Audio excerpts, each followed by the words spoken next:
예배라는 말은 우리가 생각하는 것보다 훨씬 우리 안에 깊이 들어와 있습니다.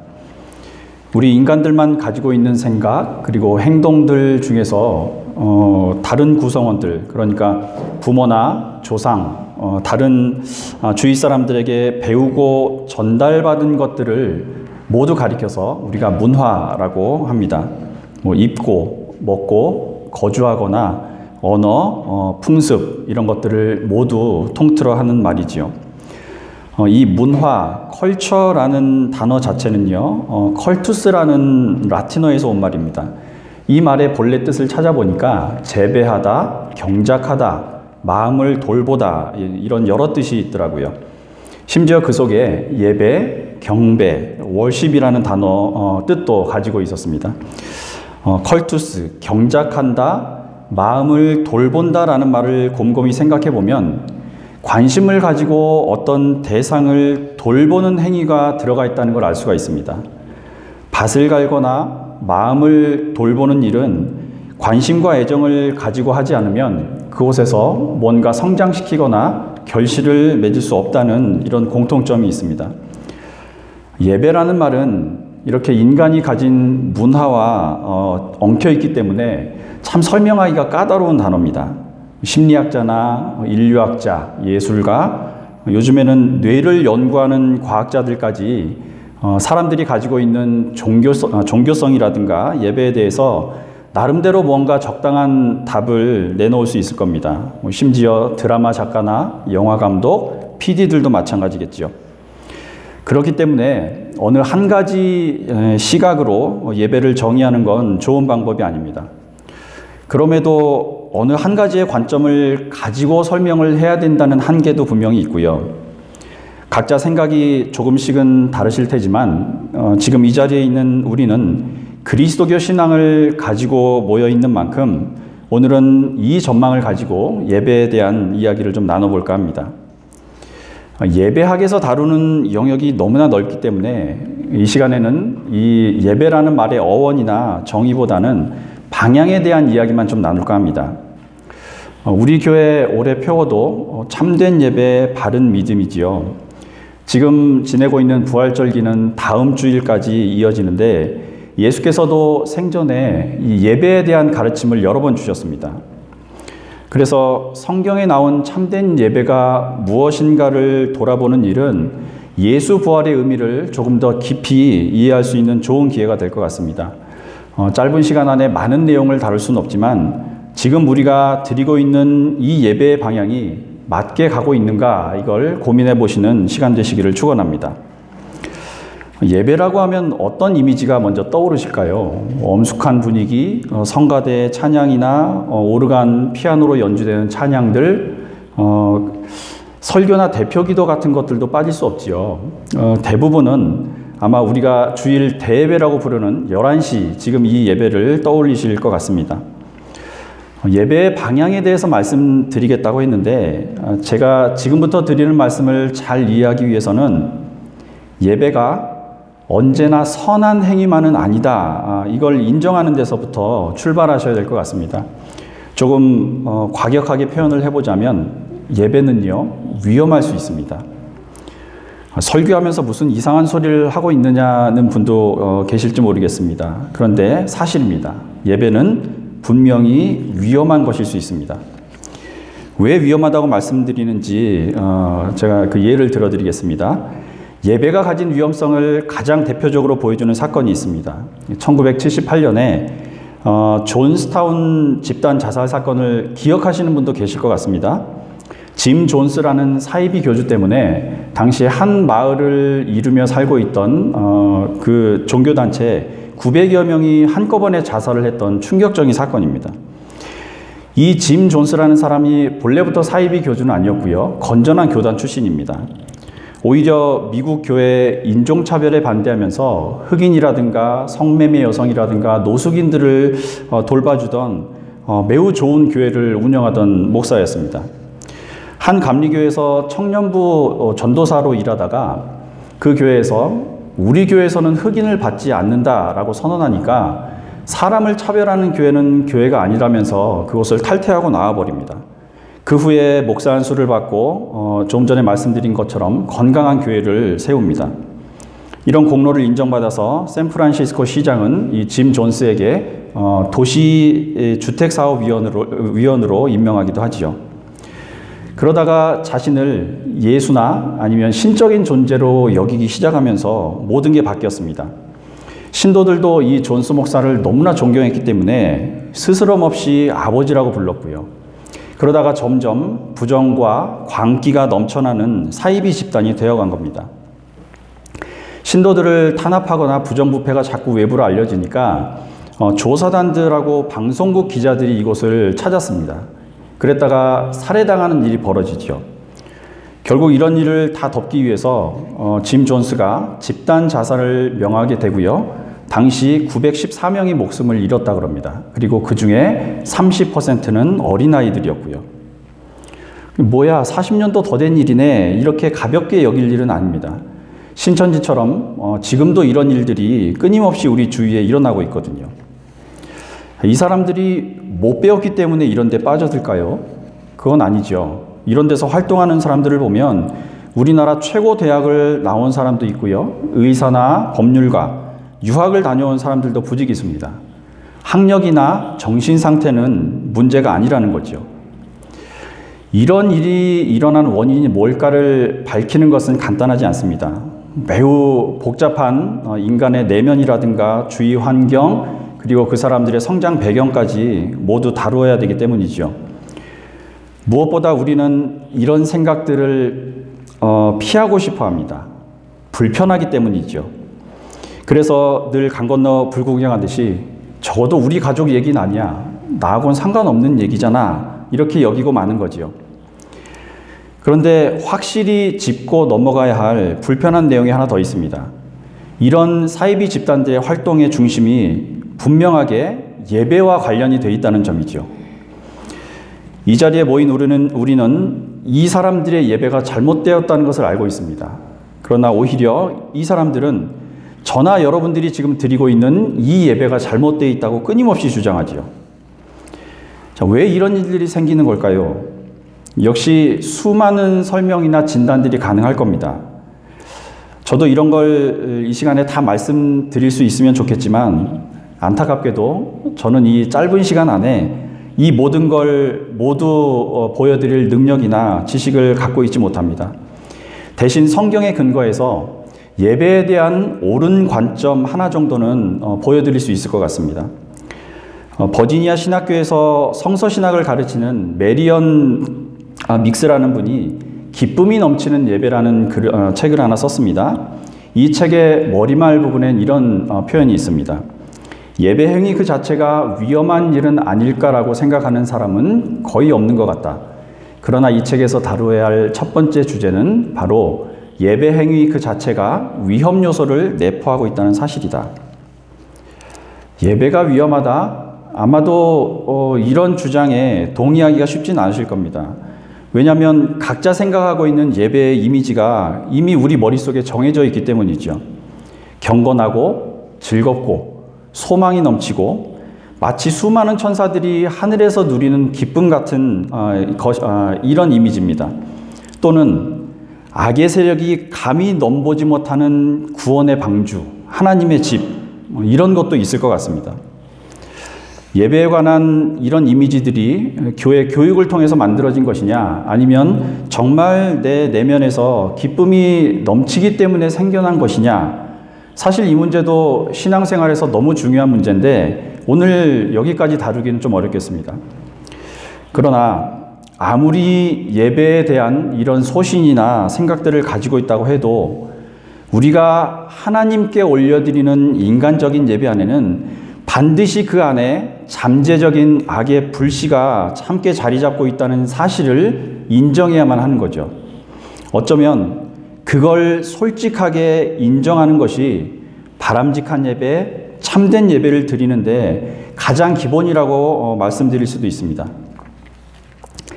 제가 지금 드리는 말씀에 대해서 무슨 근거로 예배가 위험하다느니 악의 불씨가 숨어 있다느니 이런 불경스러운 말을 하느냐, 이런 말씀을 하시는 분도 계실지 모르겠습니다.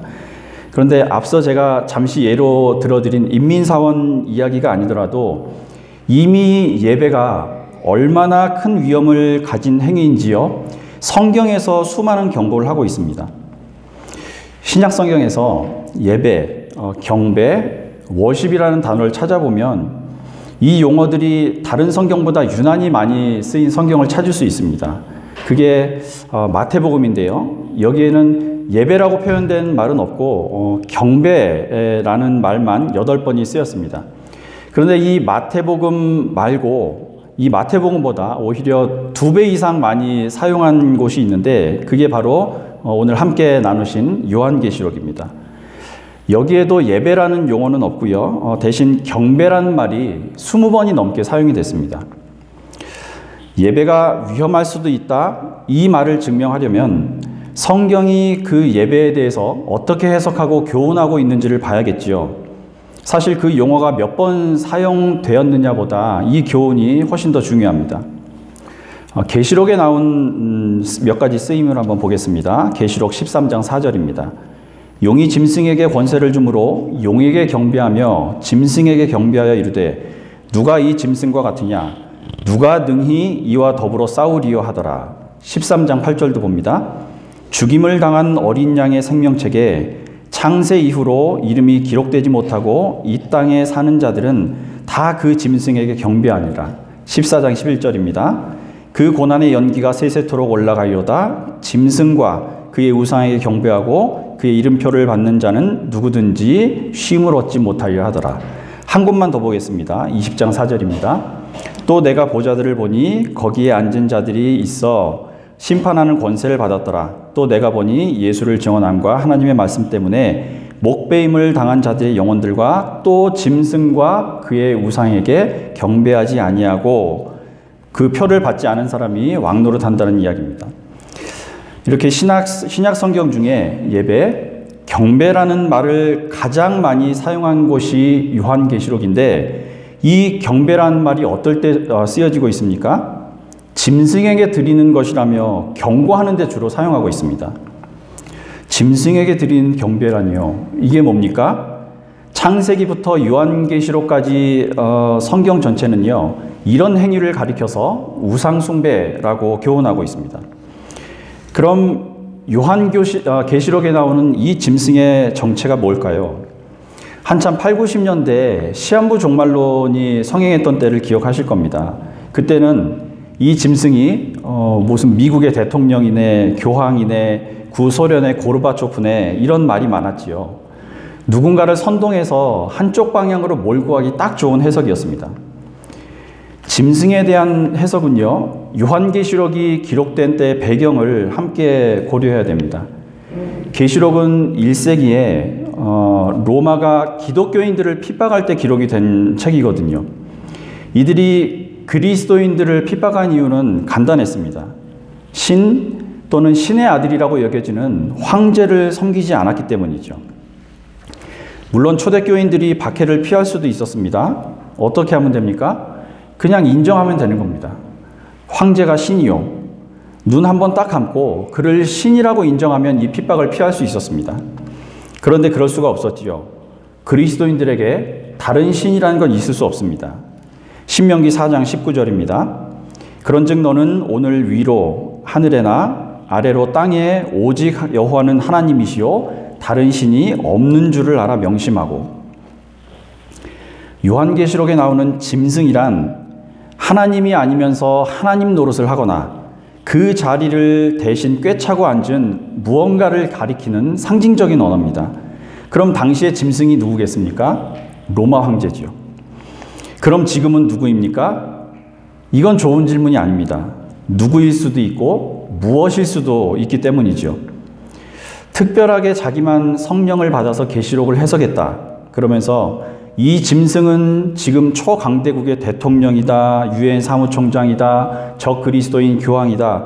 이런 주장은 너무나 터무니없고 위험한 선동입니다. 예수님조차 마지막 날에 대해서는 아버지만 아신다고 선을 그으셨는데 자기는 그걸 뛰어넘었다는 말밖에 안 되는 거거든요. 이 짐승이라는 상징적인 존재는요, 늘 우리 안에 잘못된 경배의 대상이 도사리고 있으니까 늘 깨어서 기도하라는 교훈으로 해석하는 것이 바람직하지요. 예배, 경배가 위험할 수 있다는 말씀을 드리고 있습니다. 오늘 말씀은 요한계시록을 쓴 저자 요한이 천사에게 들은 이야기의 한 부분입니다. 요한이 하나님 말씀을 대언하는 천사를 만나게 되지요. 그리고 그 앞에서 엎드립니다. 그러니까 그 천사가 이런 말을 요한에게 해준 겁니다. 사실 오늘은 저희는 22장을 봤지만 19장에도 거의 비슷한 장면이 나옵니다. 19장 10절을 한번 보겠습니다. 내가 그 발 앞에 엎드려 경배하려 하니 그가 나에게 말하기를 나는 너와 및 예수의 증언을 받은 내 형제들과 같이 된 종이니 삼가 그리하지 말고 오직 하나님께 경배하라. 예수의 증언은 예언의 영이라 하더라. 하나님의 사자로 온 천사이니까 그 앞에서 우리가 엎드릴 수 있지 않습니까? 그런데 그 천사가 오히려 요한에게 이렇게 말한 겁니다. 이 부분을 조금 쉬운 번역으로 다시 읽어드리겠습니다. 공동번역본이고요. 그때 나는 그에게 경배를 드리려고 그의 발 앞에 엎드렸습니다. 그러자 그는 나에게 이러지 마라. 나도 너나 너의 형제들과 같이 일하는 종에 지나지 않는다. 우리는 다 같이 예수께서 계시하신 진리를 간직하고 있는 자들이다. 예배는 하나님께만 드려라. 하나님의 심부름꾼인 천사가 요한에게 제발 자기에게 엎드려 경의를 표하지 말라고 당부하는 거지요. 오직 누구에게만 경배하라고 합니까? 하나님께만 엎드려라, 경배해라, 예배하라는 말입니다. 요한계시록의 저자는요, 말세가 다가올수록 우리가 예배하는 행위 안에 하나님이 사라져버리고 하나님이 아닌 것들, 그분의 의지와 상관없는 것들, 심지어 하나님과 반대되는 것들이 마치 하나님께서 보내신 사람이나 복인 것처럼 교묘하게 우리 안으로 숨어 들어와서 우리를 속이고 있다는 사실을 경고하고 있는 겁니다. 그러니 속지도 말고 일부러 눈 감고 모른 척 하지도 말라는 거지요. 예배 안에 위험한 요소들이 숨어 있다. 그 위험한 요소들이 곧 짐승이고 우상이다 라는 말씀을 드리고 있습니다. 우리가 이렇게 예배에 관한 위험성에 대해서 이야기할 때 가장 무서운 게 하나 있습니다. 그것은 우상숭배를 고대 무식한 사람들, 배움이 없던 사람들이 짐승의 형상을 만들어 놓고 거기에 엎드려 비는 것쯤으로 너무나 가볍게 생각해 버린다는 점이지요. 자연과학을 모르던 어리석은 시대에나 있었던 일이라고 치부해 버리는 겁니다. 우상숭배? 그 무속신앙 같은 거 아니야? 지금 그런 거 믿는 사람이 어디 있어? 좋은 얘기 들으려고 자기 재산 갖다 바치는 거지, 이렇게 가볍게 생각하는 거죠. 왜 이런 생각이 무섭다고 말씀을 드리냐면 우리 기독교인들에게 경배의 대상, 짐승, 우상을 자기 바깥의 어딘가에서 찾게 만들기 때문입니다. 성경에서 말하는 깎아 만든 우상이라는 것의 정확한 의미는 시대에 상관없이 이 세상에 만들어진 것들에 푹 빠지지 말라는 경고이고, 이것들을 얻으려고 인생을 허비하지 말라는 데 있습니다. 마음을 샅샅이 들여다봐야 겨우 발견할 수 있는 것이 바로 우상인 거죠. 이런 우상이 얼마나 무기력한 존재인지를 잘 표현한 성경 구절이 있습니다. 이사야서 46절인데요. 한 5절에서 7절만 한번 보겠습니다. 누구의 모습을 내가 본떴겠느냐? 누구의 모습을 나와 비교하여 서로 같다 하겠느냐? 돈자루에서 금을 꺼내고 은을 저울로 달아내면서 은장이를 고용하여 신상을 만들게 하고 그 앞에 엎드려 예배하기를 꺼리는 자들, 그들이 어깨에 들어 올려 메어다가 자리를 잡아 앉지 하면 제자리에 선 채 움직이지도 못한다. 아무리 불러도 대답이 없고 누구 하나 곤경에서 구해주지도 못한다. 이 구절이 얼마나 재미있는 표현이냐면 지금 이사야 46장 1절 2절을 보면 벨, 느보 이런 바벨론의 여러 신상들이 축제 때가 되니까 짐승이나 가죽들에게 실려서 도심 한복판으로 가고 있는 장면이 있습니다. 이 만든 신상들이 너무나 무거우니까 이걸 끌고 가는 짐승들도 지쳐서 비틀거린다는 거죠. 신이라는 것들이 이 짐승에게나 끌려가서 도심 한복판에 세워졌다가 축제가 끝나면 다시 성전으로 가지고 와져서 놓여지게 된다는 거죠. 그리고 사제들이 그 신상을 낑낑거리면서 들어매서 성전 안 어디 자리 잡고 놔두면 그 자리에서 꼼짝도 못한 채 서 있기만 하는 무기력한 존재가 바로 우상이라는 겁니다. 그런데 때리면 부서져 버릴 만한 존재인 이 우상이 왜 그렇게 힘이 있다고 하고 성경에서 경고를 하고 있습니까? 사실 이 형상이 무서운 게 아니죠. 우상이 무서운 게 아니라 그 뒤에 숨겨놓은 인간의 탐욕과 교만이 무서운 겁니다.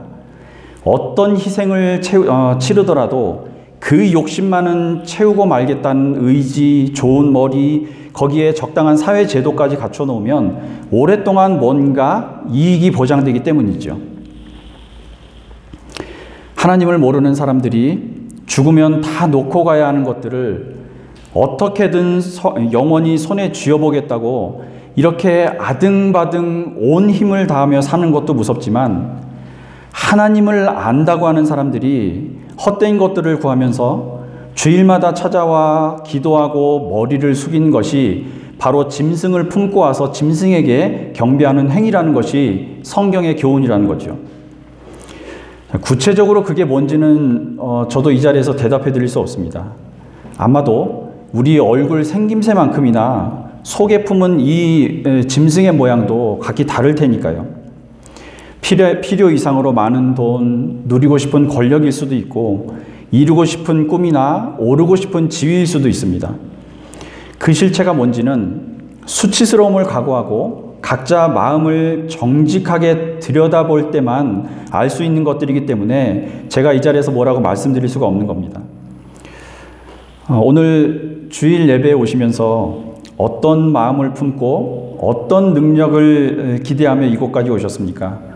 코로나의 위험을 무릅쓰고 이곳까지 오신 목적이 오직 하나님을 경배하고 그 앞에서 내 삶을 바르게 하기 위함인지, 아니면 나도 모르게 내 안에 숨어 들어온 짐승에게 먹이를 주고 돌보기 위한 건지를 분명하게 분별하셔야 된다는 거죠.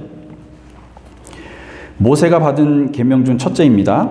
너는 나 외에는 다른 신들을 내게 두지 말라.